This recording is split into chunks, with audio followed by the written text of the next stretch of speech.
Hey y'all, what's up? So apparently Nostradamus has this amazing combination of the planetary symbols combined in such a way as to create 33. Once again, it's in the Shakespeare secret book, which I got. Yeah, right here. So it says there's 6 contained spaces within the diagram, 2 large triangles offering a count of 6, and then, etc., adds up to 33. I think that's really interesting because Nostradamus was using it, Shakespeare was using it, and I'm trying to use it, even though I don't even know what it fully means.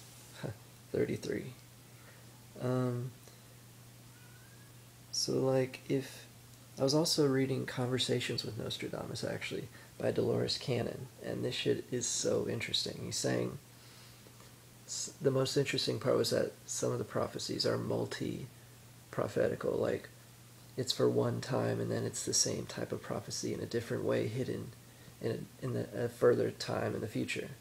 So one of the prophecies was that a great genius would come and show like a combination of all the past ancient teachings and bring it back again and see it in a new light. And he would create like space stations, which apparently that's what the moons meant. Whenever Nostradamus mentioned a moon in certain prophecies, it meant space stations that we could live on if Earth were something bad were to happen to Earth.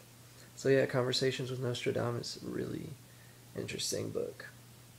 Assuming if it's real,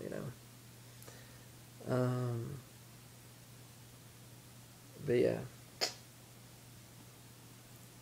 I still can't get over, like, I'm halfway through Infinite Jest, and I still can't get over the fact that in the chapter where he mentions October 22nd, he first introduces a drink called Millennial Fizzy, and it's because, the time change in the book itself. And it's also a coincidence that I read it in the year that it was supposedly mostly set in, 2011. Well, I started it then, finish it this year. But also, the October 22nd thing is millennial because of William Miller, the Millerites, the Seventh-day Adventists, which were also mentioned in Infinite Jest. They're all Aquarius Tigers. William Miller, David Foster Wallace, and I. I think that's kind of weird.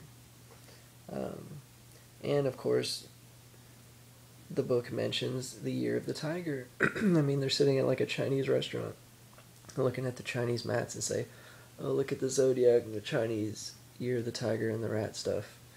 It's so interesting. And also, like, within the first 10 footnotes, it mentions the Ubermensch.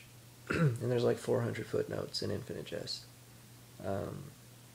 What is this all about? There's also, I think, like a DMZ drug, which is supposed to be satirical of like the hardest drug ever in all existence, blah, blah, blah.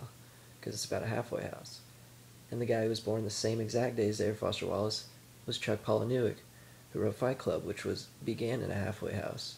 Him trying to find some kind of comfort, some way to live life. Anyway, it's about Pisces is all about escapism. But anyway, it's just huge coincidences, And just like Finnegan's Wake, the other Aquarius, maybe they're channeling something that's higher than them that they don't even know about. And Philip K. Dick is really changing my mind about all of his novels. I want to read so much of Philip K. Dick now because his exegesis is pretty much exactly what I'm doing with my YouTube. It's my exegesis. And Philip K. Dick was onto some things that fucking no one else was thinking at that time except people like Terence McKenna.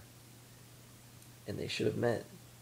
Philip K. Dick would have felt so much less alone,